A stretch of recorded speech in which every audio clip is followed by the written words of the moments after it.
Bonjour à tous, j'espère que vous allez excellemment bien. Aujourd'hui, on se retrouve pour parler cyclisme, pour faire le débrief de la présentation du Tour de France femmes et du Tour de France hommes, les parcours 2025. On va faire une vidéo pour les femmes, une vidéo pour les hommes. On commence par la vidéo pour les hommes, mais il y aura la vidéo pour les femmes vers 21h. Voilà, tout simplement.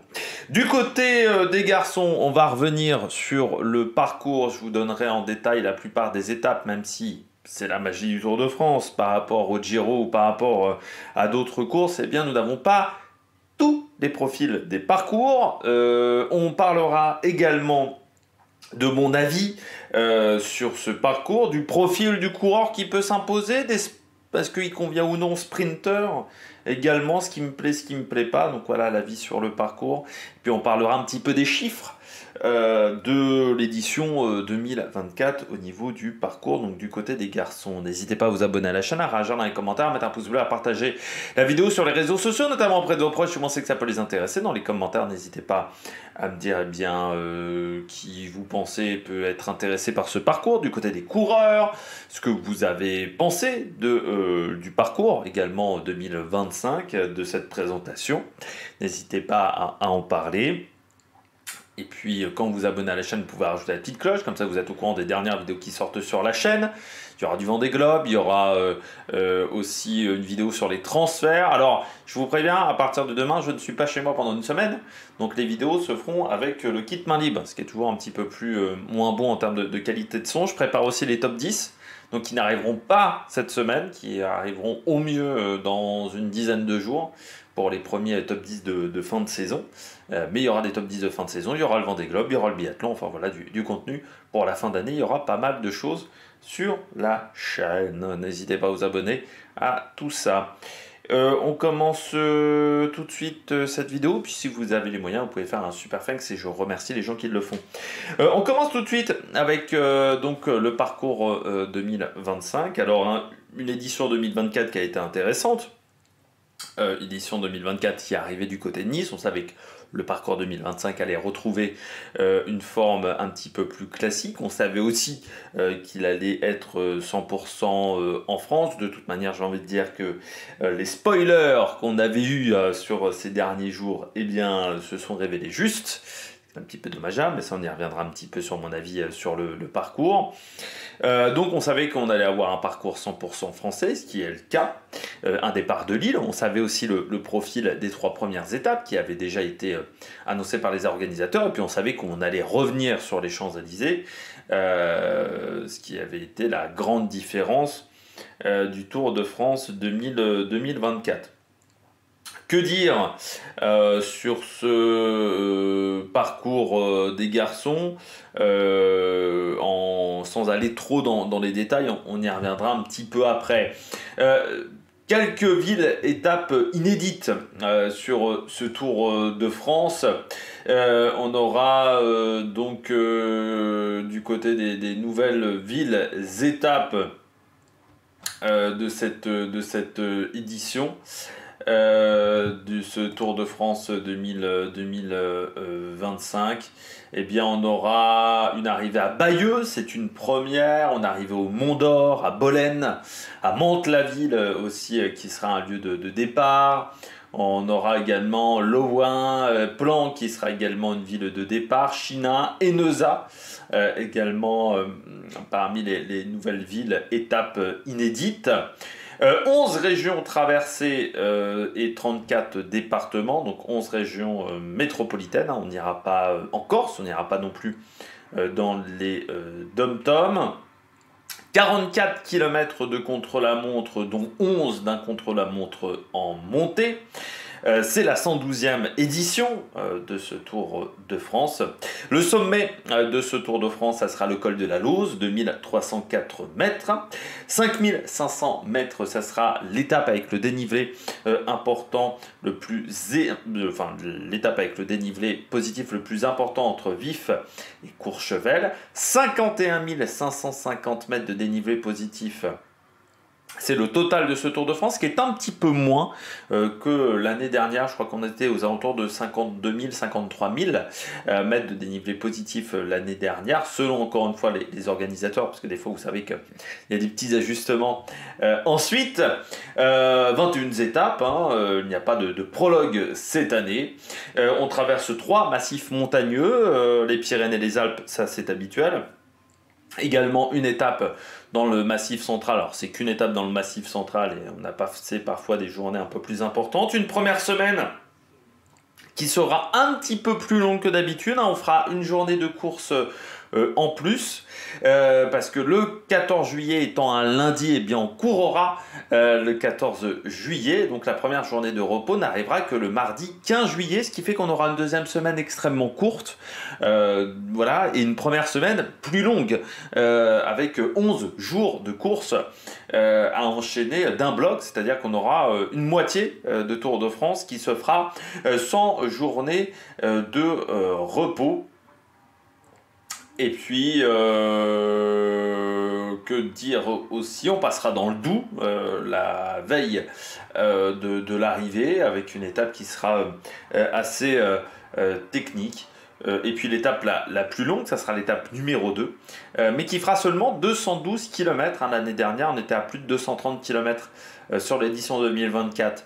Avec l'étape de Turin. Donc là, on est vraiment sur une étape la plus longue, extrêmement courte, du côté de ce Tour de France. Eh bien, je crois que nous n'avons pas grand-chose d'autre à dire, 3320 km au total. Je rappelle qu'un grand tour ne peut pas dépasser 3500, donc on avait encore 180 km de marge, ce qui aurait peut-être permis d'avoir une étape la plus longue, un petit peu plus longue que ce que l'on a cette année. Donc les dates de cette prochaine édition du Tour de France Hommes, ça sera du 5 au 27 juillet 2025, en sachant qu'il y aura 2 jours en commun avec le Tour de France Femmes. Le 27 juillet, on aura à la fois le Tour de France masculin et à la fois le Tour de France féminin du côté de cette édition 2025. Eh bien, on regarde tout de suite la présentation un peu plus en détail de ce parcours. Eh bien, on regarde tout de suite le parcours de ce Tour de France Hommes. Vous voyez donc cette édition 2025 qui part donc de Lille, qui sera le grand départ de cette édition. On ira de Lille, on aura une première étape intéressante, et puis on ira assez vite à Boulogne-sur-Mer, on aura Dunkerque, qui sera également le lieu d'étape d'une arrivée. Ensuite, on partira des Hauts-de-France par Amiens pour rejoindre Rouen, contre-la-montre autour de Caen. On attaquera ensuite une étape entre Bayeux et Vire, qui sera une étape pas si facile que ça. On ira ensuite entre Saint-Malo et Mur de Bretagne pour arriver du côté de Laval le lendemain. Et enfin, Chinon-Châteauroux, et donc une dernière étape de cette première semaine qui ira entre Énézat et le Mont d'Or, avant d'aller dans les Pyrénées, qui commenceront par Toulouse, où se déroulera la première journée de repos. On aura des passages habituels, comme par Pau, Hautacam, Péragude, et puis le retour de Super-Bagnères. On n'était pas allé depuis 1986. On repartira des Pyrénées par Muret et Carcassonne, qui sera une étape pas si plate que ça. Et puis on aura une deuxième journée de repos qui se déroulera du côté de Montpellier, où on reprendra dès le lendemain par une arrivée au Mont Ventoux. Une étape plutôt plate entre Bolène et Valence, avant d'avoir 2 étapes alpestres. Vie, Courchevel, Col de la Lose, qui sera une étape compliquée, et puis Albertville, La Plagne. Et puis on repartira des Alpes avec l'étape entre Nantua et Pontarlier, qui sera une étape également vallonnée avant l'arrivée de la dernière étape entre Mantes-la-Ville et Paris-Champs-Élysées. On regarde tout de suite le départ. On avait déjà les profils qui était sur le site d'ASO. Alors du côté des profils, ça provient d'ASO à chaque fois. On a parfois le profil de l'étape au complet, parfois le profil seulement de la fin d'étape, et parfois on n'a pas du tout le profil de la journée. Hein. Donc dans ce cas-là, je vous donnerai les informations qu'a donné ASO. Première étape, on partira de Lille pour aller à Lille avec au programme 3 côtes qui seront présentes sur ces 185 km qui devraient plutôt être réservés aux sprinteurs. Les côtes au programme de cette journée seront les côtes de Cassel et du Mont-Noir. Cassel très bien connu des 4 jours de Dunkerque, que l'on prendra pas seulement à une seule reprise, cette côte de Cassel, on la verra sur une autre étape. Et puis, la première côte de cette édition 2025 du Tour de France, ça sera la côte de Notre-Dame de Lorette. 1 km à 7,6 de moyenne. Alors, même si on aura quelques pourcentages, ça reste des côtes de 4e catégorie. Et puis, le retour sur l'île par Armentières. Qui se fera tranquillement du côté de cette étape. On passera à Hasbrook, à Béthune notamment, à Lens aussi. Donc il y aura aussi pas mal de choses à dire. On verra, je pense, pas mal de beffroi sur cette étape autour de Lille.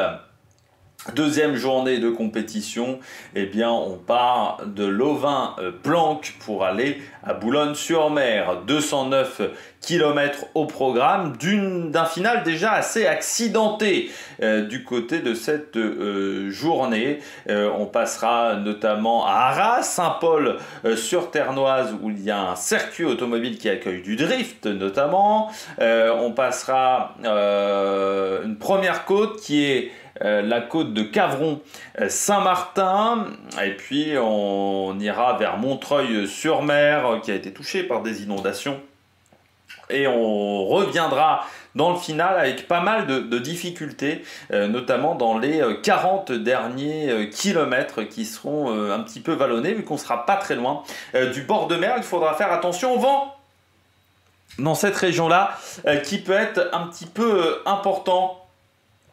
Je ne sais plus si j'ai le final de cette étape. Alors là, on a vraiment les 10 derniers kilomètres, mais il y aura déjà une première côte du côté du Haut-Pichot, 1 km à 10% de moyenne. Et puis les 10 derniers kilomètres, eux, seront extrêmement difficiles. Et surtout, ça sera vraiment les montagnes russes du côté de Boulogne-sur-Mer. Ça pourra faire très mal. Ça pourrait convenir à des profils de coureurs style Van Aert, Michael Matthews, Miniam, Guilherme, avec la première côte qui sera la côte de Saint-Étienne-au-Mont. Une côte où on aura notamment un passage assez court à 15%. Alors je connais un petit peu l'endroit, pour tout vous dire. De ce final d'étape, je connais les 10 derniers kilomètres. Je peux vous dire que déjà, ça grimpe. Deuxièmement, il y a de l'aménagement urbain, notamment entre Outreau et Boulogne-sur-Mer. Donc là, il faudra faire très très attention au niveau de cet aménagement urbain, surtout qu'il y a pas mal de pentes dans la descente. Donc il faudra faire très attention. Mais déjà, cette côte de Saint-Étienne-au-Mont, elle n'est pas évidente. Voilà, il y a pas mal de pourcentages. Au sommet, on n'est pas très loin d'un rond-point. Il y a un rond-point au sommet. Et puis ensuite, vous entamez tout de suite la descente très rapide sur une route qui est assez large. Et on attaque ensuite derrière la côte de Outreau. Et là, la descente se fait sur une route un peu plus étroite, avec surtout de l'aménagement routier. Il faudra faire attention dans ce final avant d'entrer sur Boulogne-sur-Mer. Il y aura encore une dernière difficulté sur l'arrivée de Boulogne-sur-Mer avec ce boulevard Auguste Mariette, 1 km 2 à 3,8 de moyenne. Donc on aura un sprint en faux plat montant du côté de cette étape. Et puis il y aura donc cette dernière étape autour de Dunkerque, entre Valenciennes et Dunkerque. Alors on aurait pu s'attendre à avoir des pavés, ça ne sera pas le cas. 172 km. On passera à Orchy, à Séclin, notamment de nouveau Béthune, et puis la côte de Cassel qui sera gravie une nouvelle fois de km 3 à 3%, à 3,8 de moyenne avant ça ne sera pas par le même côté, cette côte de Cassel, parce qu'il y a plusieurs côtés du côté de la bosse de Cassel. Et puis l'arrivée à Dunkerque, un sprint royal normalement à Dunkerque. On sait que c'est sur les 4 jours de Dunkerque, c'est un des sprints, c'est un des lieux où on peut faire des beaux sprints du côté de Dunkerque. Le lendemain, on part de Amiens, pour tout vous rappeler, hein, parce qu'on aura fait cette boucle-là, hein, donc première étape autour de Lille, puis Valenciennes, puis Loin, Planck pour aller à Boulogne, et donc Valenciennes pour aller à Dunkerque. Troisième étape, Amiens Métropole, Rouen, et là encore, finale qui sera un petit peu technique pour atteindre Rouen. Ça va pas être évident, ce final autour de Rouen. Il y aura, comme vous le voyez, quelques bosses dans ces derniers kilomètres. Alors ça sera en plus une étape quand même de 173 kilomètres. Et dans les 21 derniers kilomètres, on aura 4 bosses. La première, c'est la côte de Bon Secours, 900 mètres à 7,2 de moyenne, où on verra la stèle de Jean Rubik. C'est ce que nous dit le site L'Équipe. On aura ensuite la côte de la gentille côte de Grand-Mare, 1,8 km à 5% de moyenne. Et puis la côte de Saint-Hilaire avec un mur de 900 mètres à 10,6% de moyenne. Là encore des passages à 15%.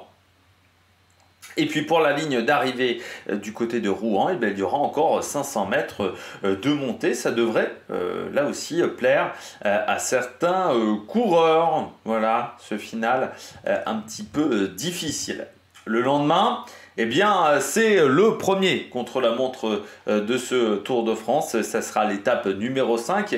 On sera du côté de Caen, à contre-la-montre de 33 km, le format classique, on va dire, hein, ce format un petit peu plus long que d'habitude, mais bon, ça reste un format où on sera aux alentours de 35 minutes, 36 minutes d'effort, un contre-la-montre tout plat, pas très technique, hein. Une fois qu'on aura quitté Caen, au bout d'un kilomètre, 2 kilomètres, on sera sur des routes assez à découvert, donc il faudra faire attention au vent qui pourra avoir un impact selon les concurrents, surtout que certains leaders seront peut-être assez loin encore à ce moment-là au classement général, hein. On aura peut-être encore des leaders qui seront au-delà de la 50e place du classement général, vu que le début de course aura plutôt été réservé au sprint, et puis peut-être que certains coureurs se seront fait avoir à Rouen, ou encore une fois à Boulogne-sur-Mer. Et puis contre la montre, voilà, où il n'y a pas grand-chose à dire, il n'y a même pas le profil sur le site d'ASO. Le lendemain, on part de Bayeux pour aller à Vire en Normandie. C'est la Suisse normande, hein, c'est un petit peu la région, alors c'est un petit peu au-dessus de Paris-Camembert, par exemple, du côté des courses, à Vire en Normandie. Donc c'est une région assez vallonnée, c'est une étape qui n'est pas plate, cette étape de Vire. Là encore, vous avez le final de cette étape qui fait 201 km avec quand même 3500 mètres de dénivelé positif. Là, nous n'avons que le final, mais ça veut dire qu'auparavant, il y aura pas mal de difficultés, de petites bosses au programme. On partira de Bayeux, la ville de naissance de Kevin Vauquelin. Et dans le final, on aura la côte de Vaudry, 1,2 km à 7,2 de moyenne à 5 km de l'arrivée. Et puis le mur final vers Vire, 700 mètres à 10,2% avec une rampe à 14%. Ça pourrait convenir. Là, ça aurait plu à un Peter Sagan, mais ça pourrait convenir là aussi à des Michael Matthews, à Van Der Poel, pourquoi pas, s'il veut faire le Tour de France. On sait qu'il lorgne plutôt du côté du VTT, mais à du Van Aert, notamment à du Binyam Girmay. Et aussi à des profils un petit peu plus punchers, notamment pourquoi pas un Julien Alaphilippe, un Marc Hirschi aussi, si la Tudor était invitée au départ de cette épreuve. Le lendemain, on part de Saint-Malo pour aller à Mur de Bretagne. C'est une étape qui va ressembler à l'étape de 2021 avec donc un double passage par Mur de Bretagne, donc c'est assez classique, hein. Là encore on a le final de cette étape qui partira donc de Saint-Malo pour aller à Mur de Bretagne. Donc le double passage par Mur de Bretagne, faire attention sur le deuxième passage, on le prendra avec le virage, c'est un virage, enfin c'est une intersection où vous prenez sur la droite, donc ça veut dire que vous prenez la montée à l'arrêt, ce qui n'est pas le cas je pense du premier passage, où on aura la descente Donc on le prendra en cuvette, donc ce qui fait que c'est un peu plus facile parce que vous pouvez passer sur l'élan.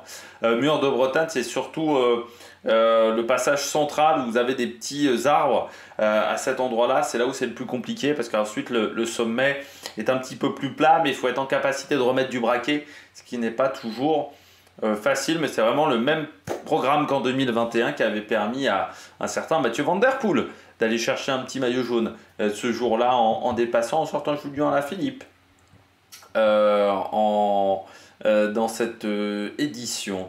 Et puis la première semaine n'est absolument pas finie à ce moment-là, et oui, on est toujours dans la première semaine de course. On aura une étape assez plate entre Saint-Méen, le Grand et Laval. Là aussi, ça devient un classique, Laval. On a vu un contre-la-montre il y a quelques années avec la victoire de Tadej Pogačar. Et puis en 99, c'était Tom Steele qui s'était imposé. On aura encore un dernier kilomètre en léger faux plat montant. Le lendemain, on partira de Chinon pour aller à Châteauroux. Là aussi, ça commence à devenir un classique depuis une quinzaine d'années d'aller à Châteauroux dans l'Indre. Cavendish, c'est la ville de Mark Cavendish, c'est même l'avenue Mark Cavendish qui sera de nouveau utilisée pour avoir un sprint. Alors, il n'y aura plus le Britannique, mais il sera peut-être là pour commenter l'exploit d'un Jasper Philipsen sur cette étape qui devrait être assez plate. Faire attention quand même dans le final, on nous indique pas mal de changements de direction. Mais bon, comme l'année dernière à Saint-Amand-Montrond, on est au mois de juillet, il n'y a pas toujours beaucoup de vent dans cette région de la France que je connais aussi assez bien. C'est le département à côté du mien, avec donc Châteauroux et Chinon. Et puis, dernière étape de cette première semaine qui aura été extrêmement longue au final, avec 10 étapes au programme. Eh bien, on partira de Henneza pour aller au Mont d'Or, et après un départ à Lille, eh bien, on sera déjà dans le Massif central. Ça veut dire qu'on aura eu aussi pas mal de transferts. Du côté de cette étape, le Mont d'Or vers le Mont d'Or, puis de Sancy en partant de Henneza, c'est une vraie étape de moyenne montagne, comme on l'a eu cette année sur le Tour de France, avec bien une journée où il n'y a pas forcément de sommet très long, mais c'est un enchaînement de petites bosses, vous voyez, 4400 mètres de dénivelé positif sur une étape qui est assez courte, 163 km. Eh bien, ça nous rappelle un petit peu l'étape de l'an dernier, enfin l'étape de 2024 sur le Tour de France, ce combat entre Pogačar et Vingegaard qui avait été à l'avantage de Jonas Vingegaard, la chute de Primož Roglič aussi. C'est vrai que ça avait été une journée extrêmement animée sur le Tour de France, donc on peut comprendre que Christian Prudhomme se soit dit qu'une étape de moyenne montagne de ce type-là, eh bien ça pouvait être très très efficace. Vous voyez, il n'y aura pas moins de 4, 6, 7 côtes au programme. Et donc arriver au sommet du côté du Mont d'Or, c'est un petit peu plus compliqué que c'était Super Dévoluy l'année dernière, si je ne me trompe pas, où on était arrivé. J'ai un doute, mais ça ressemble beaucoup en termes autour des volcans d'Auvergne. Un petit peu plus dur sur la fin parce que le Mont d'Or, c'est 3 km 3 à 8% de moyenne. La journée de repos ensuite se fera du côté de Toulouse pour cette première semaine du Tour de France. Deuxième semaine de ce Tour de France, après cette première semaine qui durera, donc je rappelle, un jour de plus. On roulera le 14 juillet du côté de Puy-Marie. Est-ce que ça permettra à un Français de s'imposer sur cette étape ? Ça fait quand même David Moncoutier, le dernier vainqueur, 14 juillet, sur le Tour de France. La deuxième semaine, elle commencera par une étape pas si facile que ça. Certes, nous n'avons pas le profil de cette journée autour de Toulouse. Une étape assez courte, 154 km, avec surtout de nouveau une montée à 8 km de l'arrivée qui devrait faire extrêmement mal une côte qui n'est pas très connue, la côte de Pêche David. Je ne sais même pas si je le prononce très bien. P-E-C-H, David derrière, donc Pêche David, je pense que c'est Pêche David. Avec des passages à 20%. Alors, c'est un mur assez court, mais ça devrait faire extrêmement mal et surtout les coureurs devraient essayer de prendre l'avantage du côté de cette difficulté. Donc, on pourrait avoir encore une fois des difficultés à avoir un sprint et surtout avoir un sprint avec tout le monde à l'arrivée de cette étape autour de Toulouse. Et puis dès le lendemain, on attaque les Pyrénées avec une première étape en ligne. On partira de Auch, pour aller du côté de Hautacam, une journée assez classique pour une première journée pyrénéenne, c'est-à-dire avec une première partie de course extrêmement plate, où il ne se passera pas grand-chose, il y aura une bataille pour aller prendre l'échappée, mais il ne se passera pas grand-chose, et puis 50 derniers kilomètres, même un peu plus, 60 derniers kilomètres à partir de Ferrières, où là ça sera très dur. L'enchaînement col du Soulor avec le col de Bordère, et puis l'arrivée finale du côté de Hautacam.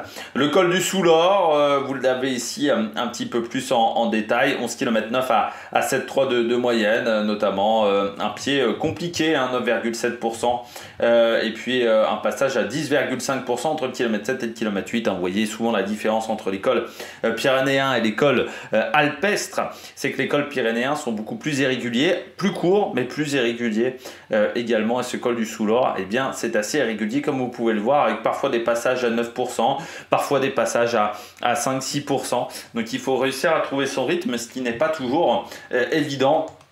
Et puis Hautacam, là on sait que c'est très compliqué sur la deuxième partie de montée. Ça ne veut pas dire que le départ est simple, déjà on est sur du 6%, mais c'est vrai qu'à partir de la deuxième partie de montée, notamment à partir de ce kilomètre 6, là ça devient extrêmement compliqué. On ne redescendra pas en dessous des 6,5% de moyenne par kilomètre, avec notamment des passages à 10,3, 11,3% de moyenne par kilomètre dans cette montée du côté de Hautacam, où Vingegaard avait remporté, assuré son triomphe lors du Tour de France il y a 2 ans déjà, avec un Wout van Aert qui avait fait exploser Tadej Pogačar. Le lendemain, c'est une nouveauté, on va dire. C'était pas arrivé depuis quand même quelques années sur le Tour de France, avec un contre-la-montre en bosse. On partira de Loudanvielle pour aller à Peyracude avec l'Altiport. 11 km tout simplement de montée, 11 km de contre-la-montre et 8 km de montée. Il y aura seulement 3 km pour se mettre en route avant le premier intermédiaire, et puis ensuite ça sera très compliqué pour cette montée de 8 km à 7,9 de moyenne. Il y aura 2 points intermédiaires. Le premier à Estarviel, si je ne me trompe pas, voilà, Estarviel, et le deuxième à la Sapinière, juste avant les passages les plus compliqués, notamment un passage à 16%. Et ça, c'est vrai que c'est depuis longtemps qu'on n'avait pas eu un contre-la-montre en bosse sur le Tour de France. Je crois qu'il faut revenir à... alors certes, il y avait eu le contre-la-montre en 2023, qui était un contre-la-montre vallonné, mais un contre-la-montre comme ça, vous avez une seule difficulté au programme. Il faut revenir à l'Alpe d'Huez, je crois, il y a quasiment 20 ans, où on avait eu un contre-la-montre où on partait du pied de l'Alpe d'Huez, et c'était l'Alpe d'Huez en contre-la-montre. Ça avait été une journée où Lance Armstrong avait dominé un certain Ivan Basso ce jour-là. Le lendemain, l'étape 14 de cette semaine pyrénéenne très dense au niveau du programme, on partira de Luchon pour aller à Super-Bagnères, 4950 mètres au programme de cette journée de 183 km, avec surtout, il n'y a pas que Super-Bagnères au programme, l'enchaînement Tourmalet-Aspin, qui commence un petit peu à être un classique. On aura également Perresourde qui sera au programme, et puis Luchon, Super-Bagnères, 70 km jusqu'à Luce-Saint-Sauveur qui seront assez plat. On passera notamment à Lourdes, qui est un petit peu un classique quand on part de Pau et qu'on veut rejoindre les montagnes pyrénéennes. Et puis il y aura donc le souvenir Jacques Godet avec le col du Tourmalet, 19 km à 7,4 de moyenne, hein. Je rappelle le col le plus emprunté des Pyrénées sur le Tour de France. On enchaînera ensuite avec le col d'Aspin, 5 km à 7,6 de moyenne, un col un petit peu plus régulier, notamment, enfin un petit peu plus court, pardon, plutôt que régulier, souvent en deuxième catégorie, ce col d'Aspin. Col de Perros-Sourde, là où il y a des passages parfois extrêmement compliqués, et puis Luchon, super bannière, 12 km 4 à 5 de moyenne. Alors pourquoi ce col n'avait pas été réutilisé depuis 86? Eh bien parce qu'il a fallu construire un pont pour pouvoir y accéder. C'était un petit peu le problème, c'est que c'était très compliqué d'accès. Luchon, super bannière, et là ça sera un grand moment. Vous voyez donc le Tourmalet, encore une fois, c'est assez régulier, hein, le Tourmalet. C'est compliqué désormais de faire des écarts sur cette montée, à part sur les derniers kilomètres, avec le sommet à 2115 mètres d'altitude. Et puis donc cette montée de Luchon, super bannière.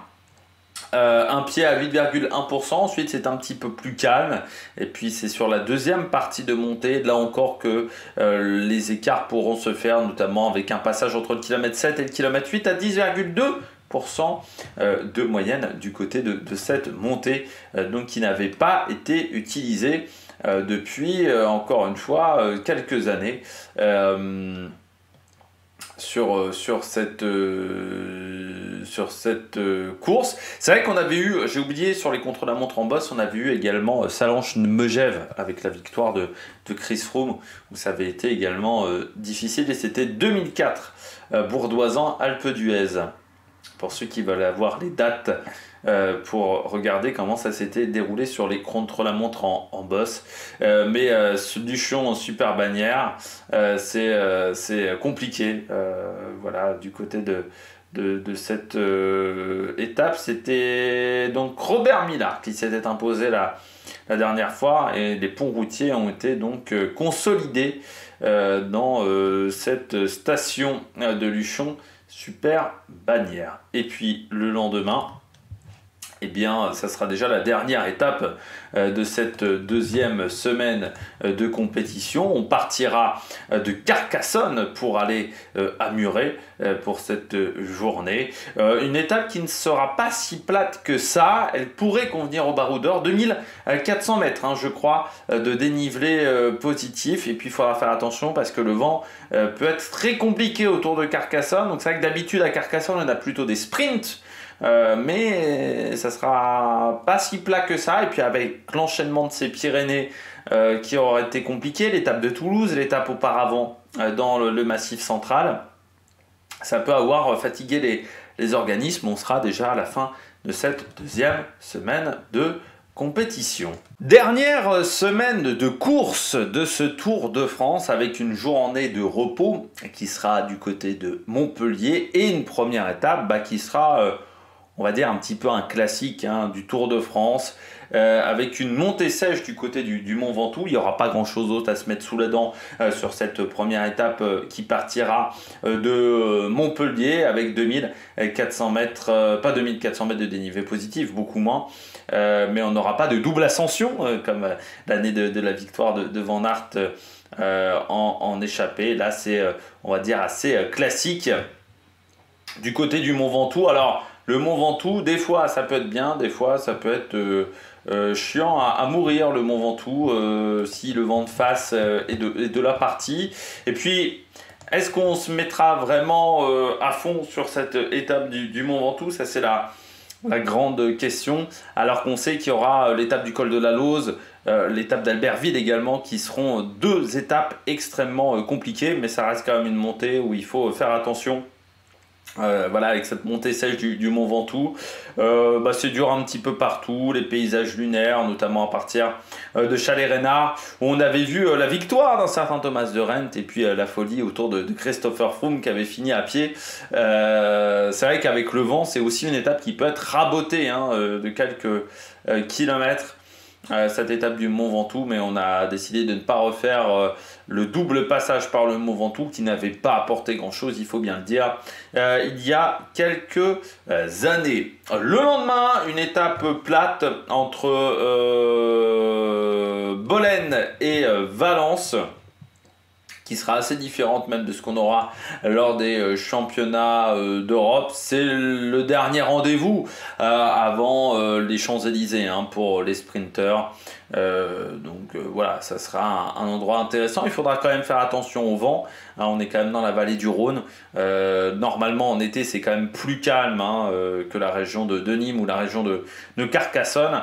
Mais bon, si les conditions climatiques sont un petit peu moins bonnes, ça peut être un petit peu désagréable et ça pourrait ralentir cette étape de 161 km. Le lendemain, c'est l'avant-dernière très grosse étape de montagne. Mais alors, quelle étape au programme pour les coureurs avec cette arrivée au col de la Lauze qui sera extrêmement difficile. Voilà, Vif, Courchevel, col de la Lauze, 171 km, 5500 mètres de dénivelé positif, donc l'étape avec le plus de dénivelé positif, et donc 171 km au programme, avec le Glandon, enchaîné au col de la Madeleine et pour finir le col de la Lauze, le col de la Madeleine qu'on verra également sur le Tour de France féminin. Ça sera même le sommet de ce Tour de France féminin. C'est extrêmement dur, le col du Glandon. Déjà au programme très irrégulier, ce col du Glandon avec des passages à 11% notamment. Donc ça c'est déjà bien le col du Glandon parce que vous avez des kilomètres qui sont compliqués, même si la moyenne est à 5,1. Vous voyez qu'il y a beaucoup d'endroits en descente ou arrondis, donc ça veut dire que les passages de montée sont bien plus compliqués. Le col de la Madeleine, ça reste un classique. C'est pas forcément le col le plus dur. C'est vrai qu'on avait, c'était Katowski qui s'était imposé la dernière fois du côté du col de la Madeleine. C'est dur de faire des écarts parce que ça va créer de la fatigue, ça va fatiguer les équipiers, mais c'est pas forcément là où on aura une grande animation de la course, à part s'il fait chaud. Parce que c'est vrai que ça peut être un col très compliqué en cas de canicule, parce que son placement par rapport au soleil fait que l'après-midi on peut avoir vraiment des endroits extrêmement chauds. Il y a pas mal de roches, donc ça peut être infernal dans cette montée au niveau des températures, mais au niveau des pourcentages, c'est pas forcément là où on aura le pire. Et puis le col de la Lauze qui commence à devenir un classique sur le Tour de France, 3e passage du col de la Lauze en 5 ans, sans venir Henri Desgranges cette année pour ce col de la Lauze qui sera le sommet des Alpes, 26 km 2, 6,5 de moyenne, et surtout les pourcentages les plus compliqués qui sont dans les derniers kilomètres quand on prend la piste cyclable, et c'est là où ça commence à devenir vraiment infernal. Beaucoup de ruptures de pente aussi du côté du col de la Lauze, c'est ce qui fait la particularité de cette montée, c'est donc dire qu'on peut avoir, c'est vraiment de la tôle ondulée. Pour avoir un petit peu l'idée, c'est-à-dire il y a des endroits c'est plat, ensuite c'est une rampe, c'est replat, une rampe, replat, et c'est très compliqué à gérer encore une fois pour avoir son rythme, et puis surtout on est très haut en altitude, donc c'est ce qui renforce la difficulté, parce qu'il y a beaucoup de passages où on est au-delà de 1008, et avec des forts pourcentages, donc là aussi c'est à prendre en compte du côté de cette montée. Le lendemain, dernière grosse étape compliquée entre Albertville et La Plagne au programme de cette journée. Alors c'est dommage parce qu'on a la montée de La Plagne n'est pas la plus dure, c'est une montée qui est très régulière. Avant, ça reste une journée très difficile, une journée qui sera très courte, en kilométrage, 130 km, mais avec un début de journée en bosse après Albertville. On aura donc, dès le départ, on rentrera dans le vif du sujet avec un tracé 100% en Savoie. On aura la côte de Héry sur Ugine, 11 km 3 à 5,1 de moyenne. Et puis on enchaînera le col des Sizes avec le col du Pré et le cornet de Rosseland. Le col des Sizes, 13 km 7 à 6,4 de moyenne. Col du Pré, 12 km 6 à 7,7 de moyenne. Pas le plus connu, mais assez dur. Et puis le cornet de Rosseland, 5 km 9 à 6,3 de moyenne avant de redescendre vers la montée de La Plagne. On n'avait pas eu d'arrivée depuis 23 ans à La Plagne. Alors c'est une montée qui est assez régulière, mais qui est une montée qui est très très longue. Cette montée de La Plagne, c'est 19 km de montée, donc c'est pas loin d'1 heure d'effort, cette montée de la Plagne, et surtout 130 km. Assez peu d'endroits de transition, hein, parce que la seule zone de transition durera une quinzaine de kilomètres entre Bourg-Saint-Maurice et le pied de cette montée de la Plagne. Ça sera quasiment la seule zone de transition de cette journée. Donc ça va être très nerveux pour cette dernière grosse étape de montagne. Et puis ensuite, eh bien, on aura une étape entre Nantua et Pontarlier, une étape qui ne sera pas si plate que ça. On passera notamment par le col de la Croix de la Serra et la côte de Thésy. Donc on devrait être sur une journée peut-être pas loin de 3000 mètres de dénivelé positif, 3000 mètres, 3500 mètres de dénivelé positif, donc ça sera loin d'être plat.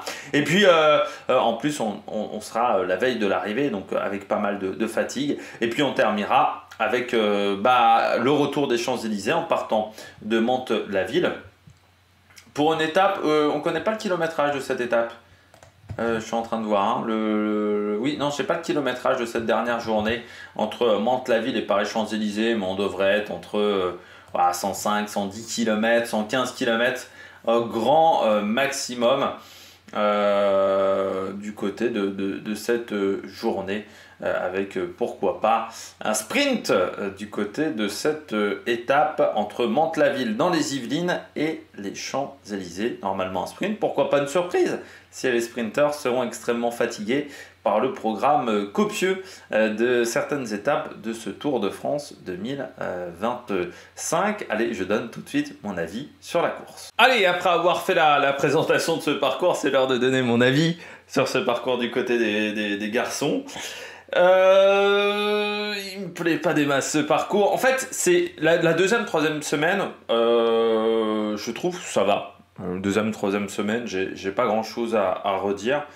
Je trouve le vrai problème, c'est cette première semaine. Pour deux raisons, pour moi, cette première semaine, il y a un problème. Premièrement, beaucoup de transferts qui, je trouve, sont parfois inutiles. Deuxièmement, on aurait pu faire mieux. Je pense très clairement les ribines, au lieu d'aller à Mur de Bretagne, les ribines. Les pavés, au bout de 3 jours, pour moi, c'était pas dangereux. Parce que, pour tout vous dire, en 2014, on fait les pavés au bout de 4 jours de course. En 2014, on est encore 9 par équipe. C'est un peloton de 180... Alors, ils n'étaient plus que 198 parce que Cavendish, déjà, ils étaient 2 de moins, sûr. Donc, ils devaient être encore 193, 194 au départ. Surtout qu'on avait fait le Yorkshire, l'étape 2, c'était des routes qui étaient très étroites, pour ceux qui s'en souviennent, l'étape du dimanche. S'était passé, on avait réussi à faire les pavés sous la pluie. Les chutes, c'était pas dû au fait qu'on avait beaucoup de coureurs. Je trouve que 10 ans après, on pouvait mettre les pavés au bout de 2 jours de course, 3 jours de course, ça aurait été intéressant. On pouvait mettre les pavés en plus, pas forcément en fin d'étape. On pouvait les mettre en début de journée. On pouvait les mettre à 50 bornes, 60 bornes de l'arrivée pour voir ce que ça pouvait faire.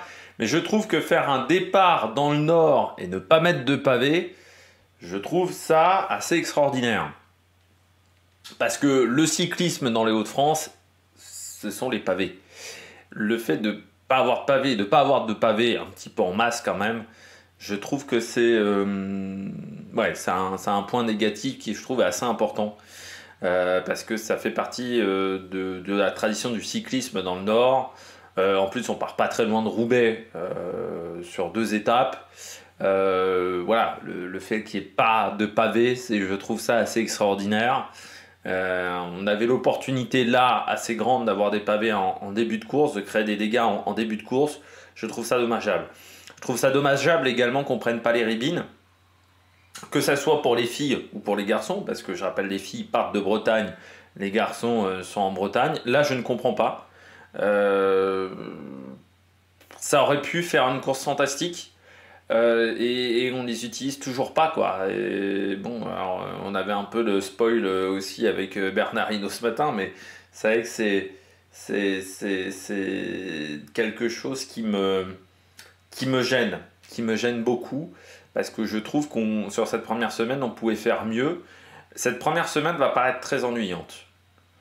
Alors même si on a tout fait pour essayer d'avoir des sprints un peu différents, Je comprends l'idée des organisateurs. Alors déjà parce qu'on avait compris que les organisateurs voulaient plus d'étapes plates, parce qu'ils disent bon, les étapes plates ça crée pas de spectacle. Or en Italie on arrive quand même à avoir des échappées, des trucs comme ça, et je pense qu'on peut pas avoir de la course tous les jours non plus.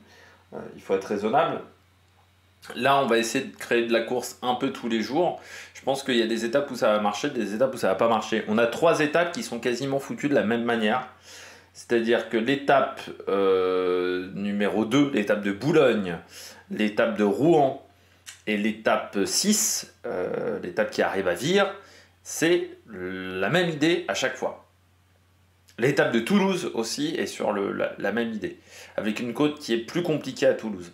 Mais l'idée c'est de mettre des bosses dans les 40-50 derniers kilomètres. On avait compris cette année, quand Thierry Gouvernou avait donné un peu cette info en disant on veut plus d'étapes plates parce que les étapes toutes plates, les gens se font chier, il n'y a pas de spectacle, il n'y a rien.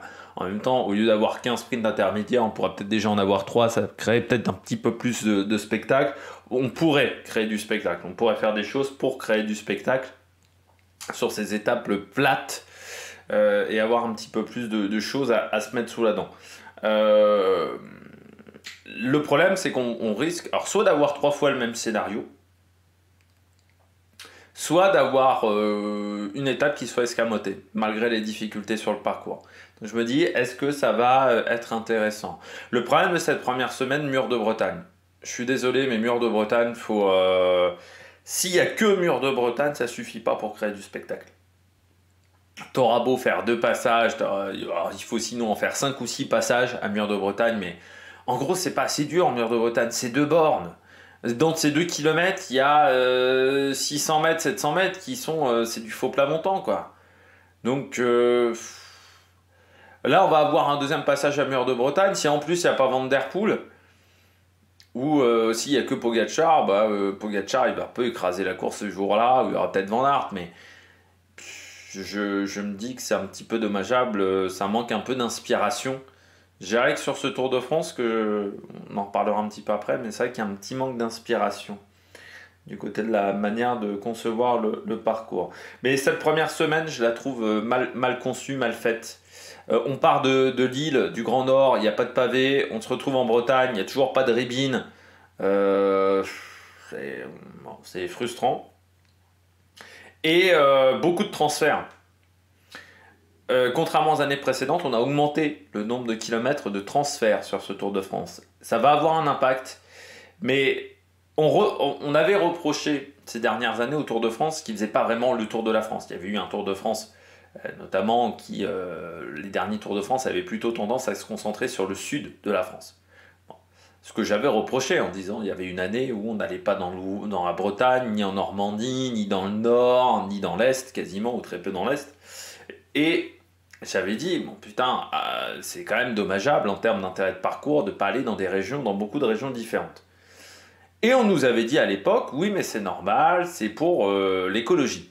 Et ils s'étaient même vantés de ça en disant, on est un tour, on fait attention à l'écologie, on essaye de réduire les transferts entre les différentes étapes. J'avais dit, bon ok d'accord, je suis en désaccord avec le fait que le Tour de France part pas partout et parte de l'étranger, mais dans le même temps, c'est vrai que d'un côté écologique, oui, que les étapes soient groupées dans des mêmes zones, c'est vrai que c'est plus intéressant. Or là, l'écologie, sur cette première semaine, on lui chie à la gueule. Hein, parce qu'on part de Lille, 10 jours après, on est au Massif Central. Pour arriver à cette solution-là, on va avoir des situations énormes, de transferts qui vont être énormes. Notamment, ça arrive dès le passage dans le Nord. Parce que premier jour, étape autour de Lille. Ok, d'accord. Deuxième jour, on part de Louvain-Planck, donc c'est à côté de Valenciennes, pour aller à Boulogne, proche de la mer. Donc on part des terres pour aller proche de la mer. Donc on te dit d'accord, le lendemain, on peut faire Boulogne, je sais pas, Dunkerque, on peut faire... je sais pas ce qu'il y a, Calais, Calais-Valenciennes, on aurait pu faire. Comme ça, t'avais entre Boulogne et Calais, il y a très peu de kilomètres. Ou faire Dunkerque-Valenciennes, l'étape dans l'autre sens, qui aurait été peut-être plus intelligent. Et non, on va partir de Valenciennes pour aller à Dunkerque. C'est-à-dire que entre l'étape 2 et l'étape 3, les lieux de départ, il y a 10 km d'écart. Les lieux d'arrivée, il y a 40 km d'écart. Vous pouvez pas me faire croire qu'on pouvait faire l'étape Dunkerque-Valenciennes dans l'autre sens pour, en termes d'écologie, ça soit un peu meilleur. Parce que ce qui fait que, ce que vont faire les équipes, ça veut dire qu'elles vont rester du côté de Valenciennes. En plus, l'île Valenciennes, c'est pas très loin non plus en kilomètres. Donc, ce qui fait que le soir, elles vont faire. Donc, l'étape, ça va être Valenciennes-Boulogne, enfin quasiment ça. Le soir, elles vont revenir à Valenciennes en bus. C'est-à-dire que tous les bus vont repartir en arrière vers Valenciennes. Ou le matin, dans certains cas. Mais je pense que ça sera le soir, ce qui n'est pas très intéressant en termes d'écologie. Le lendemain, donc Valenciennes-Dunkerque. Ok. Donc on retourne dans le nord, on est à l'extrême nord, à Dunkerque. Le jour d'après, jour 4, Amiens. Dunkerque-Amiens, ça doit être déjà du 200 bornes en bagnole. C'est plus de 2 heures entre Dunkerque et Amiens, sûr. Donc déjà, de nouveau, Dunkerque-Amiens, ça va être déjà une petite trotte en bus. Ça va être bien pour la récupération des coureurs. Bon, ensuite on fait l'étape Amiens-Rouen. Rouen-Caen. Là encore, on doit avoir une bonne heure et demie de bagnole entre Rouen et Caen. C'est pas à côté, totalement à côté, Rouen et Caen. Ou au moins 1 heure. Donc là, de nouveau, un temps de trajet. Et c'est des temps de trajet parfois qui sont inutiles parce que par exemple, Amiens, au lieu de partir d'Amiens, je sais pas, on part d'Abbeville, qui est 40 km plus haut. L'étape Amiens-Rouen, elle doit faire 185 km, donc ça fait une étape de 220 km. Tu vois, tu rajoutes 40 bornes. Je rappelle qu'on a 180 km de marge par rapport au maximum de l'UCI. Eh bien, tu vois, tu économises déjà 1 heure de trajet. Au lieu de faire Dunkerque-Valenciennes, au lieu de faire Valenciennes-Dunkerque, tu fais Dunkerque-Valenciennes dans l'autre sens. Là aussi, tu économises en termes de frais de transport. Donc, je trouve que là, c'est pas très intelligent. Rouen-Caen, au lieu de faire un contre-la-montre autour de Caen, on aurait pu partir. De toute façon, c'est un contre-la-montre qui va partir, qui va être en plaine, qui va être au milieu de rien. On va partir de Caen, on va aller dans la campagne et on va revenir à Caen. On pouvait partir de la campagne et aller à Caen. On économisait là encore des transferts et on pouvait faire une économie d'énergie de ce côté-là. Ensuite, quand Bayeux, on arrive à Vire, en Normandie, le lendemain, de nouveau un trajet où je pense qu'on est à plus d'1 heure de bagnole pour aller à Saint-Malo. De nouveau, un temps de trajet très long. Et le pire en termes d'écologie, ça va être l'enchaînement arrivée d'étape, donc le samedi à Laval, sprint. Dimanche, on part de Chinon. Laval-Chinon, ça doit être 2 heures aussi. En bagnole, Chinon-Châteauroux, Châteauroux et Neuza. Là, on doit être à 2h30 peut-être de bagnole entre Châteauroux et Neuza, voilà. Donc là, ça va être terrible. Le soir, on arrive au Mont d'Or, journée de repos Toulouse. En 4 jours, on traverse, on fait 600 km nord-sud, quoi. C'est terrible en termes d'écologie. Bon, ensuite, toutes les étapes on va dire pyrénéennes sont très concentrées, donc ça c'est bien. Il n'y a que Pau qui est un petit peu en l'air et on a tendance à tout le temps aller à Pau. C'est vrai que ça serait bien qu'une année un Tour de France ne passe pas par Pau, ça changerait, ça ferait un petit peu de spectacle. Ce qui fait qu'on se retrouve à avoir un petit peu en plus les mêmes manières de concevoir les courses, mais bon, ça on y reviendra. Et ensuite donc on arrive à Carcassonne, journée de repos le lendemain, Montpellier. Carcassonne-Montpellier, encore beaucoup de bagnoles entre ces deux endroits-là. Donc c'est pas l'idéal en termes de transfert. Et puis après, La Plagne, Nantua, encore un petit peu de kilomètres. Et puis Pontarlier, Mantes-la-Ville. Là aussi, ça va être long en termes de temps de trajet. Mais cette première semaine, elle est terrible en temps de transfert et on aurait pu faire beaucoup mieux. Soit en allongeant un petit peu les étapes. Encore une fois, je vous ai montré l'exemple avec Amiens. Soit en faisant les étapes dans l'autre sens, ce qui aurait pu être aussi intéressant. Mais je trouve qu'il y a un vrai problème au niveau des transferts sur cette première semaine. Autre chose qui me plaît pas du côté de de ce parcours du côté de ce Tour de France masculin, c'est le premier contre-la-montre.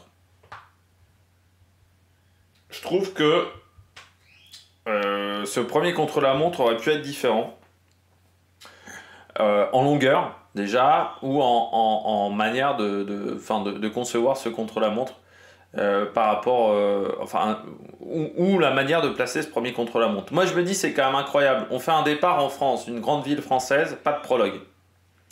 Je sais pas, mais Lille c'est quand même une belle ville. Je me dis ah on n'aurait pas pu faire un prologue à Lille. Je sais bien que c'est plus trop à la mode, les prologues, mais bon, putain, ça change d'habitude, quoi. Un petit prologue. Tu vois, un petit prologue de 5-6 km dans l'île. En plus, Franck Ferrand, il aurait été content, Lille aurait été content. Au lieu d'avoir une étape qui fasse Lille-Lille, bon, avec quelques difficultés au programme et qui seront quand même assez loin de l'arrivée. Je dis que ça aurait pu être sympa, un petit prologue. C'est bien les prologues. Pourquoi pas même un prologue la veille, le vendredi soir. On peut faire un prologue le vendredi soir aussi. Hein. Faire sur 22 étapes au lieu de 21. Je ne sais pas si c'est permis au niveau des règles du CI, mais bon, le Tour de France, il peut demander des dérogations. Mais je me dis que bon, ça aurait pu être sympa. Et quand, je me dis, contre-la-montre, 33 km, tout plat, sur des grandes routes, c'est vraiment le format qu'on voit tout le temps, quoi. C'est-à-dire qu'entre, je le dis toujours, mais alors, c'est un peu plus long que d'habitude. C'est vrai que d'habitude, bon, les contre-la-montre qu'on va voir sur toute la saison, ils font plutôt aux alentours de 25 bornes, quoi. Mais bon, ça va être 10 minutes de plus, ça va pas changer grand-chose. Moi, j'aurais aimé, encore une fois, avoir un contre-la-montre plus long. C'est-à-dire, au lieu d'avoir 33 km, qu'on nous mette peut-être plus long. Qu'on nous fasse un chrono par équipe, pourquoi pas aussi. Au bout de 5 jours de course, je crois que c'est plus permis. Je crois que le chrono par équipe, il doit être dans le premier quart de la course. Mais allez, pourquoi pas un chrono par équipe. Mais quelque chose de différent de chrono individuel, 33 bornes. Ça, tu sens le manque d'inspiration aussi là-dessus. Donc ce premier contre-la-montre, moi c'est vraiment le format qui m'énerve. Et puis en plus, je sais que ça va être mal filmé. Encore si c'était bien filmé. Mais aujourd'hui, la manière dont on filme les contre-la-montre, à part s'il y a une évolution l'année prochaine, je pense que ça va pas être terrible.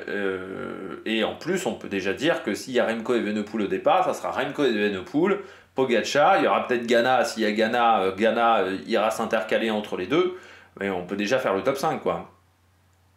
Donc sur un parcours comme ça plat, il n'y aura pas de difficulté, il n'y aura pas de surprise. Je sais pas, on pouvait pas faire non plus un autre parcours pour cette étape-là. Enfin, je me dis, bon, c'est un peu dommageable ce premier chrono.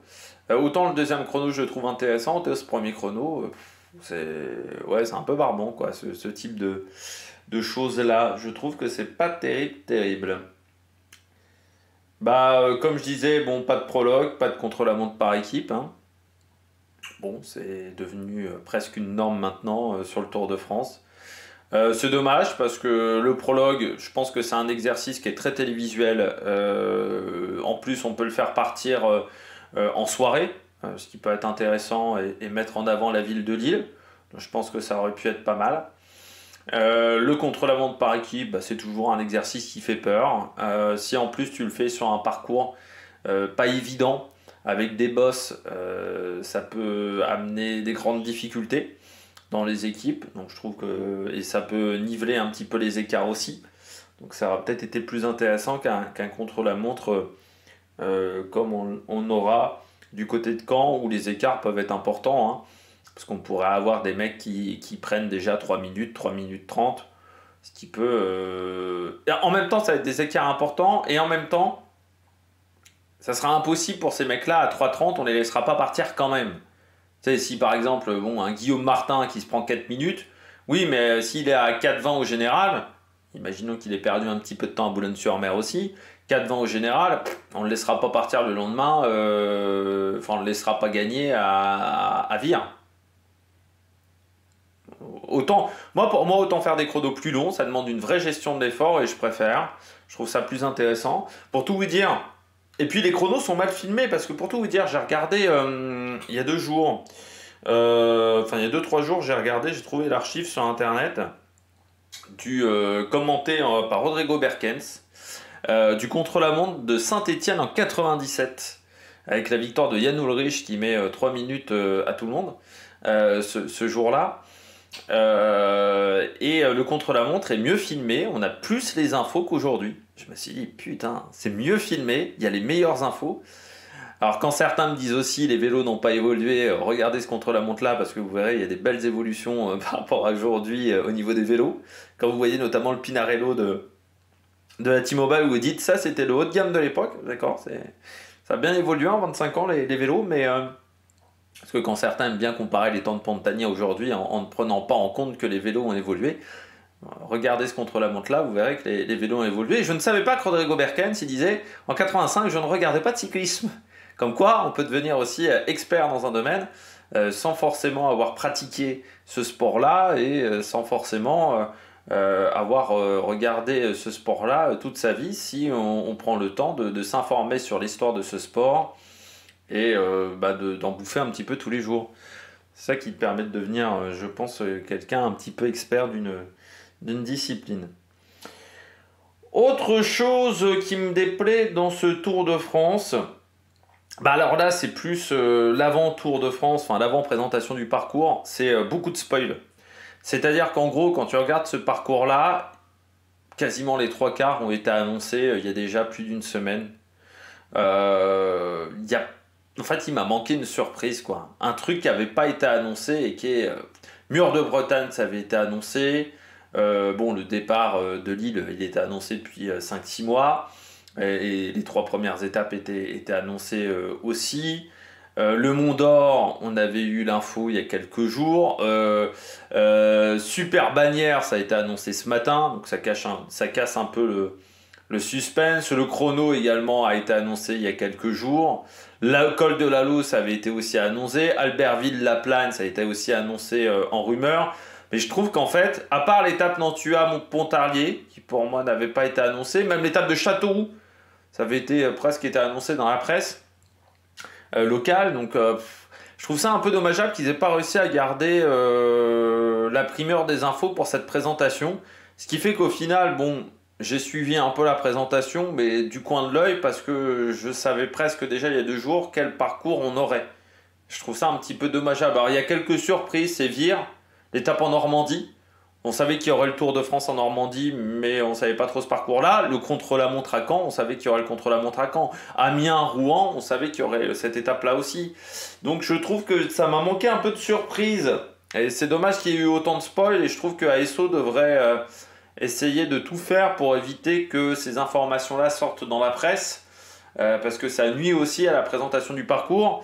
Déjà qu'en plus, il y avait peu de stars du fait que cette présentation de parcours soit un petit peu décalée au niveau des dates, mais en plus c'était un petit peu plus tard que d'habitude, mais en plus il n'y avait pas de surprise au niveau du parcours. Je trouve qu'on a perdu un petit peu du côté incroyable de présentation du parcours.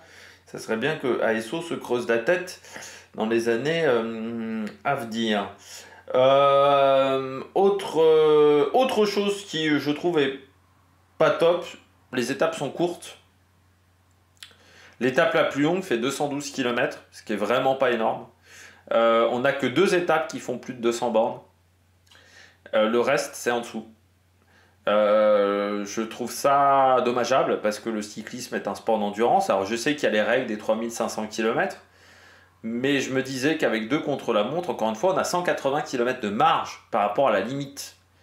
180 km, ça laisse de quoi faire, quoi, hein.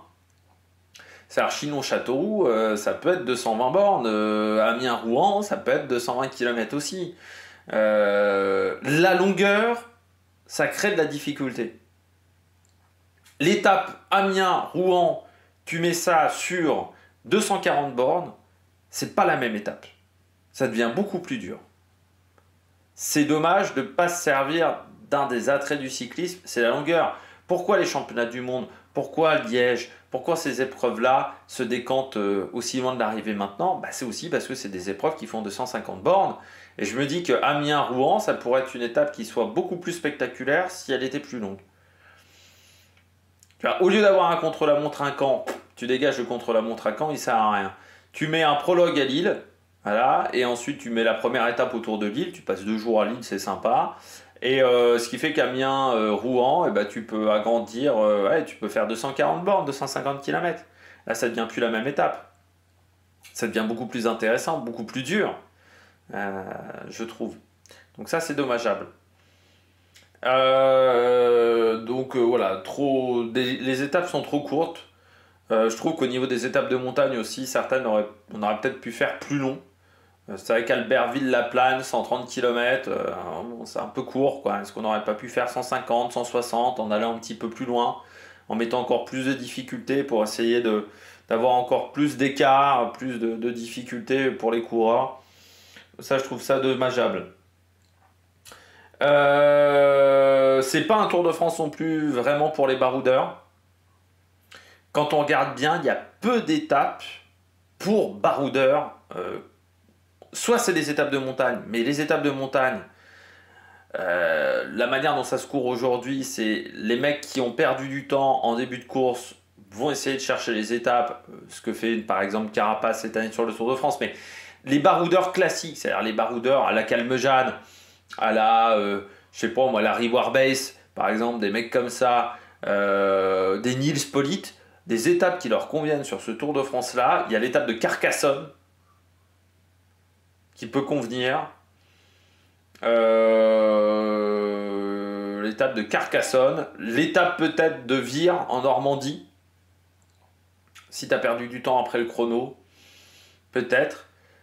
Pontarlier, si le tour est déjà joué au niveau des écarts, et que plus personne n'a vraiment l'envie de se bagarrer pour la gagne.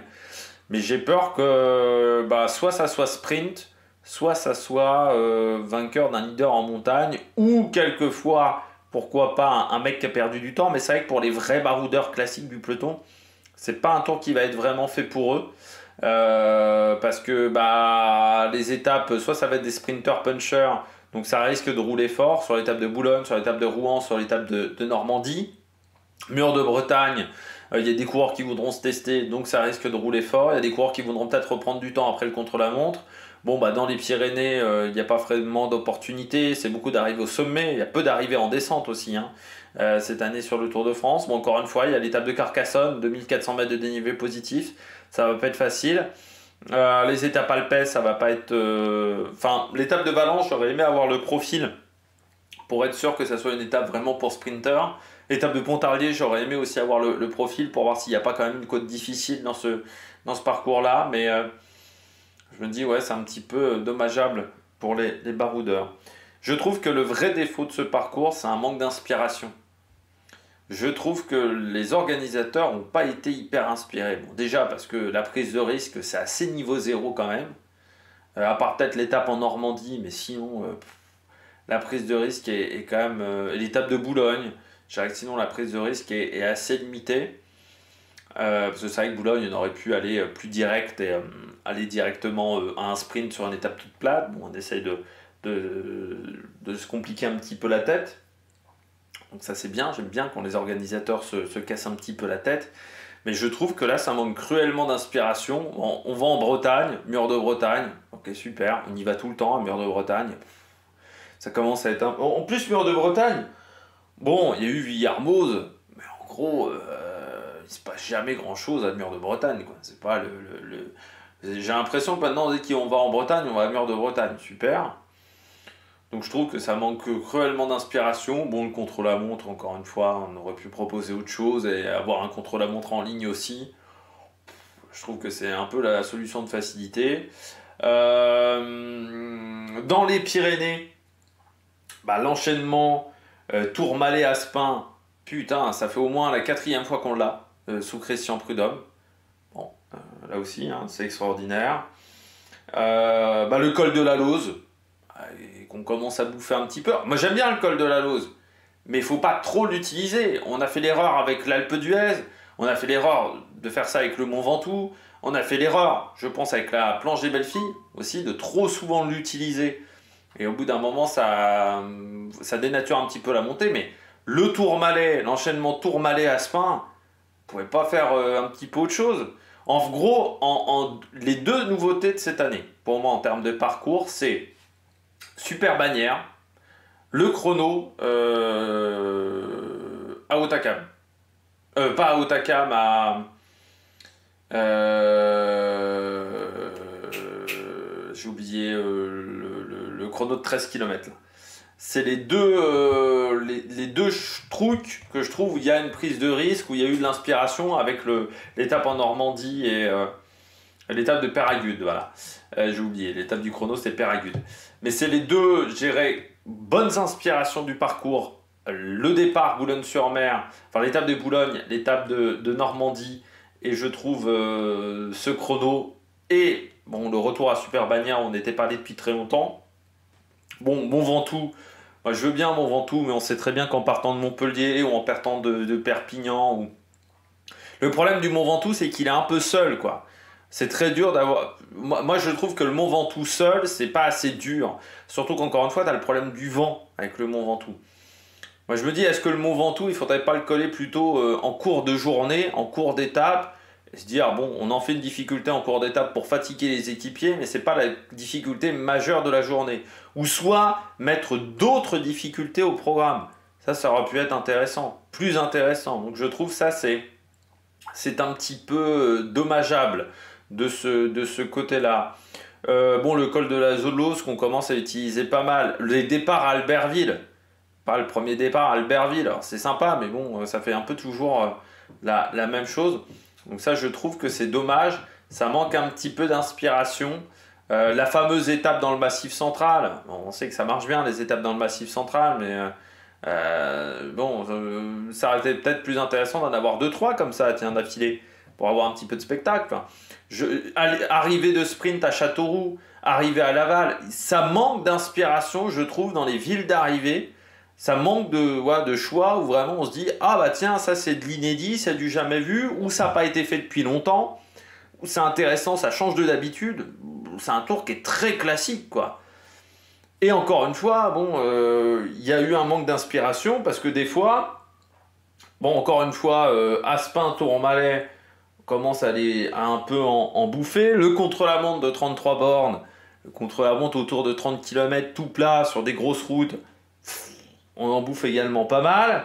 Le col de la Lose, bah, ça fait 3 fois en 5 ans. Ça commence à faire aussi un petit peu beaucoup. J'ai eu peur, moi, en voyant Nantua, Pontarlier.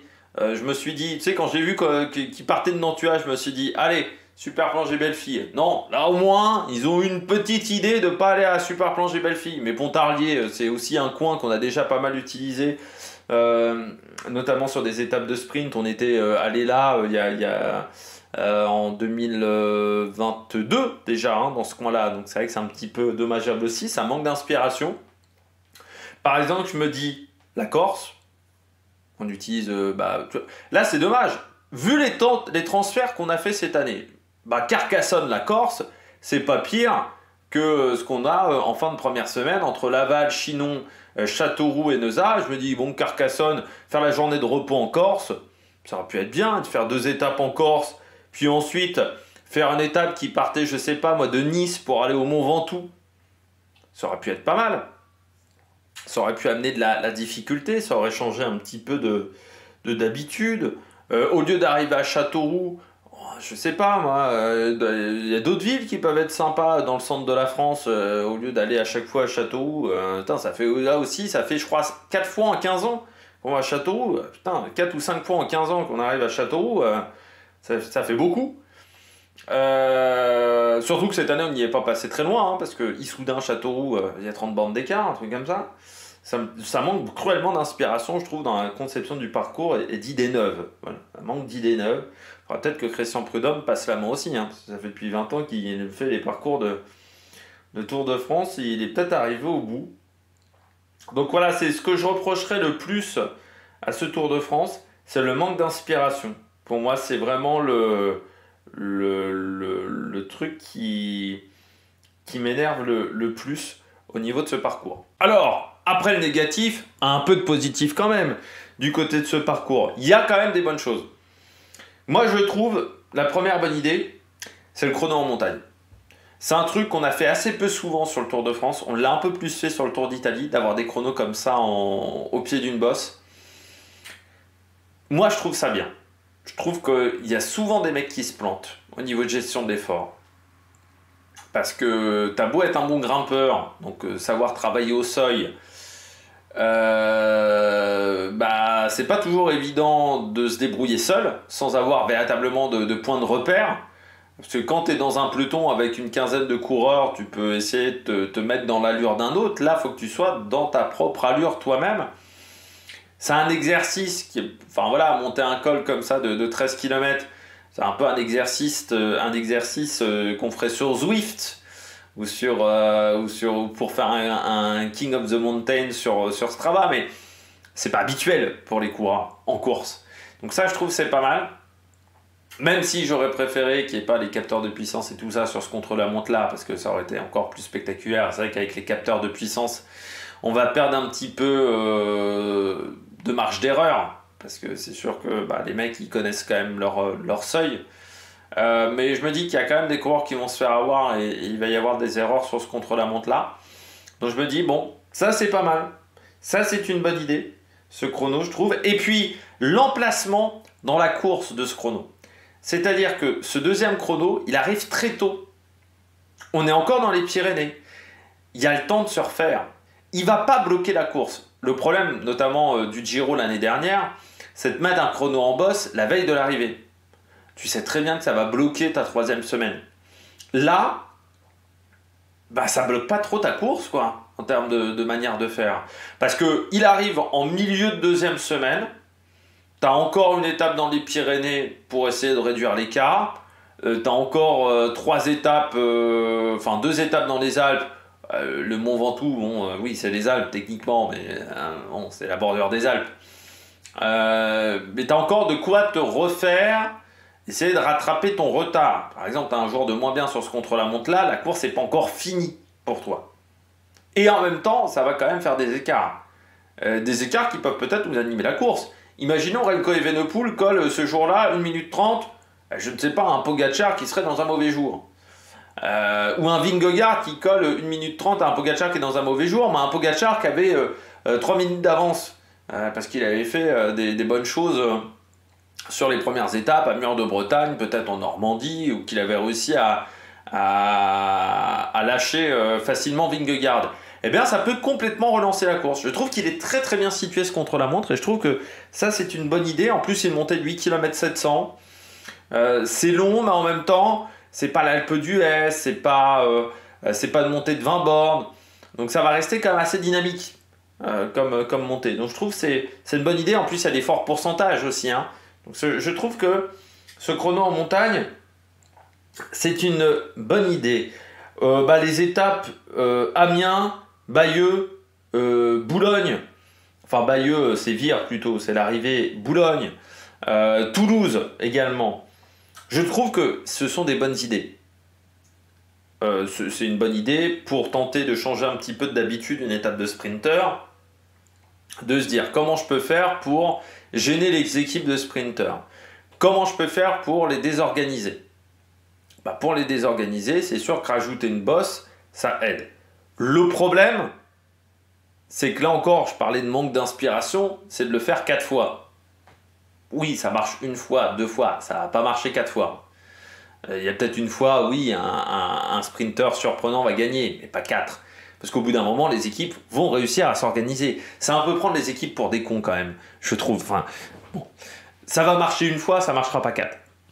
Voilà, donc je trouve que c'est intéressant, mais c'est fait de manière trop systématique, quoi. Tu sens qu'à chaque fois, ils se sont dit « Ah, on veut pas un sprint avec du plat, tiens, on va mettre ça. On veut pas du plat, on va rajouter une bosse. » Ce qui va pas forcément rendre toutes ces arrivées-là spectaculaires. Des fois, on va se faire chier. Tu vois, cette année, sur le Giro, ils l'ont fait quelques fois, mais pas de manière systématique.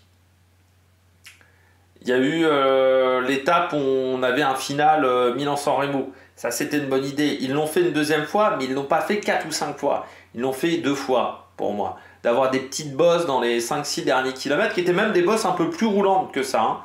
Hein. C'était moins des bosses avec des gros pourcentages. C'était plus du 4-5%. Mais je trouve que ça marchait bien. On avait vu notamment des attaques assez spectaculaires sur l'étape qui faisait un peu Milan-San Remo. Donc ça, c'est intéressant. Mais le problème, c'est de l'avoir fait de manière un peu trop systématique. Je trouve qu'à Boulogne, ça marche bien. Je trouve qu'en Normandie, ça marche bien. Rouen, c'est peut-être trop. Toulouse, en fait, le problème, c'est qu'on n'a pas le profil de l'étape de Toulouse. Il semblerait que la côte est très dure à Toulouse. Il semblerait que ça soit du 8-9% et qu'ensuite, ça soit en faux plat montant sur le sommet. C'est intéressant, je trouve. Après, le problème, c'est de l'avoir fait de manière un petit peu systématique, un peu trop systématique. Je trouve les Pyrénées. Je trouve que cette deuxième semaine avec les Pyrénées, c'est vraiment extrêmement bien fait. Entre le contre-la-montre de 13 km, mais qui va faire mal. L'étape de Toulouse, qui va pas être si facile que ça. On va avoir quand même des belles arrivées au sommet. Pas toujours connues. Ça, je trouve que Otakam, qui reste quand même un grand classique, mais qui reste très dur, je trouve que c'est pas mal. Peu de temps de transition. Alors ça, c'est l'avantage des Pyrénées, c'est qu'on peut parfois enchaîner les bosses. C'est bien. Le souci, c'est que l'étape de Auch et l'étape de Pau, alors surtout l'étape de Pau, les 70 premiers kilomètres plats, on les a vus plein de fois. Ces 70 km là, on passe par Lourdes, notamment. Ça aurait peut-être été intéressant d'avoir une autre ville de départ que Pau. Il n'y a pas que Pau dans cette région-là. On aurait peut-être pu vouloir prendre une ville un petit peu plus petite, ce qui aurait peut-être été plus intéressant. Et pareil du côté, en fait au final les étapes qui partent de Auch et de Pau, on va avoir un petit peu le même profil, encore manque d'inspiration, c'est-à-dire 100 km plat et ensuite ça grimpe. Première moitié d'étape toute plate et ensuite ça grimpe. Alors ça grimpe en ayant beaucoup de côtes qui s'enchaînent, mais bon, on aurait peut-être pu faire un petit peu différemment aussi au niveau du parcours. Mais je trouve que les Pyrénées, qui ont souvent été négligées par Christian Prudhomme, il faut bien le dire, eh bien cette année ont été réussies. Et les Alpes, même si on n'a que, j'irais, 2 grosses étapes alpestres, plus le Mont Ventoux, ça me gêne pas tant que ça. Voilà, donc je trouve que cette année, de mettre en avant plus les Pyrénées, qui ont souvent été moins mis en avant que les Alpes, je trouve que c'est pas mal. Et puis, dernière chose qui je trouve intéressante, plus de points bonus, plus de sprint bonification en haut des montées, qui ne servaient absolument à rien, qui ne provoquaient absolument pas de course. Donc ça, je trouve que, bah oui, il aurait fallu comprendre, bon déjà l'année dernière que ça marchait pas, et que les années d'avant ça marchait pas, mais là, il devrait plus y avoir ça. Alors j'attends de voir quand même, quand tu auras le règlement définitif à 2 semaines du Tour de France, et si ça a bien été supprimé, normalement il ne devrait plus y avoir ces points bonus là, qui ne servaient pas à grand chose. Par contre, bah, ça aurait été bien de les remplacer par autre chose, notamment pour les baroudeurs, pour attirer un petit peu plus les baroudeurs. Alors, je sais pas, rajouter un sprint intermédiaire, rajouter des sprints intermédiaires, parce que là, le problème c'est qu'on enlève ça sans rajouter quelque chose pour les baroudeurs. Or, pour moi, le vrai problème aujourd'hui, pourquoi on n'a pas déjà allé sur le Tour de France sur les étapes de plat, c'est que la carotte, elle n'est pas là. Et le problème, c'est que comme cette première semaine va être très plate, et certaines personnes qui risquent de s'ennuyer sur cette première semaine de compétition. On poursuit avec le profil des coureurs qui peuvent s'imposer. Alors déjà, le profil des sprinters. Ah bah pour moi, il faut pouvoir passer des bosses. Enfin, pour moi, c'est obligatoire de pouvoir passer des bosses. Donc pour moi, les Renault Vegan et autres, enfin, les profils qui sont un peu moins bons dans ce domaine-là, ça dépend de ce que donnera le Giro et la Vuelta, mais pour moi, il ne faut pas aller sur le Tour de France, ça n'a pas d'intérêt. Par contre, des profils Van Aert, Guilhermet, notamment, Merlier, je sais pas trop, mais quoique Merlier est puissant. Après, c'est un grand gabarit, Merlier. Mais je dirais Pedersen, par exemple. Milan aussi. Oui, Milan, on sait qu'il passe bien les bosses. C'est des profils qui vont se régaler. Même si, pour moi, les profils Puncher, Vauquelin, Alaphilippe, Stephen Williams, Corbin Strong, notamment, peuvent être des profils très intéressants sur ces parcours-là, parce que parfois, même les profils avec la Guilhermet ne passeront pas, vu les pourcentages. Et je me dis que Alaphilippe, Quentin Paché, par exemple, aussi Michael Matthews, des profils plus puncher pourraient vraiment se régaler. sur ce type de parcours. Donc voilà mon avis du côté des sprinteurs. Du côté des grimpeurs, être bon contre la montre va être un moins grand avantage que l'année dernière. Du fait est qu'en fait, le vrai pur contre la montre dure 33 km. L'autre étant un contre la montre un peu plus spécial. Donc il va falloir... ce que j'ai oublié de dire aussi avec les sprinteurs, il faudra des équipiers qui passent les bosses. Hein. Seul, tu t'en sortiras pas. Il faudra des équipes très solides en termes d'organisation et qui savent improviser quand la situation n'est plus bonne. Et peu d'équipes sont en capacité de le faire. Mais du côté des grimpeurs, pour revenir désormais aux grimpeurs, les coureurs qui sont bons sur le chrono, ça va être un avantage, mais plus limité, parce qu'en fait, sur 33 km, bon, Gaudu va perdre de 30, de 45, c'est déjà pas top, mais il perdra pas plus. Donc ensuite, il faudra être meilleur que lui en montagne. Un Ben O'Connor, par exemple, pourrait être très intéressant sur ce Tour de France-là. Parce qu'en fait, un Ben O'Connor, enfin le profil Ben O'Connor, qui n'est pas le meilleur en chrono, mais qui n'est pas le plus catastrophique, peut s'en sortir. Un Vlasov, par exemple. Vlasov peut s'en sortir, Daniel Felipe Martinez peut s'en sortir. Des mecs qui ont un petit niveau sur le chrono, même si ce ne sont pas les meilleurs, peuvent s'en sortir. A l'inverse, un profil à la Geraint Thomas, à la Timen Arensman aussi. Il faudra voir ce que ça donne au Giro, il faudra voir ce que ça donne à Vuelta. Ça me semble moins intéressant d'aller sur cette épreuve-là. Il faudra savoir se placer. Il faudra donc avoir une équipe solide autour de soi, mais il faudra se placer. Pourquoi? Encore une fois, des étapes qui vont être très nerveuses, très dangereuses. Boulogne, Rouen et Vire. Même Mur de Bretagne. Pour moi, il va falloir savoir se placer. Pour moi, c'est un Tour de France qui a l'avantage plutôt de Remco Evenepoel, de Pogačar, parce que les qualités de puissance, les qualités un petit peu de punch, les deux ont des qualités de puncher. C'est sûr que les mecs qui sont performants à Liège, en première semaine, ils vont pas être en désavantage. Par contre, un profil à la Almeida, un profil plus pur grimpeur, là, ça va être compliqué. Parce que la première semaine, tu peux perdre beaucoup de temps, pas sur le chrono, sur les étapes Mur de Bretagne et autres, ça peut être terrible.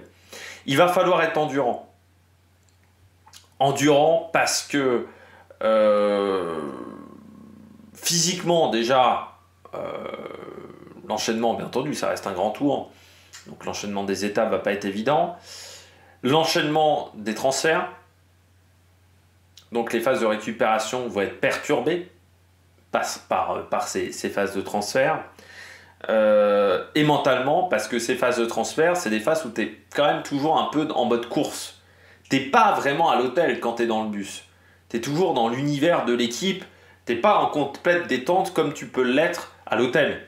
Où là, tu es beaucoup plus détendu. La journée est finie, tu te détends, tu te reposes. Le transfert, c'est compliqué à gérer. Ça va pas être évident pour les coureurs. Pour moi, le fait qu'il y ait beaucoup de transferts, ça favorise les grosses structures.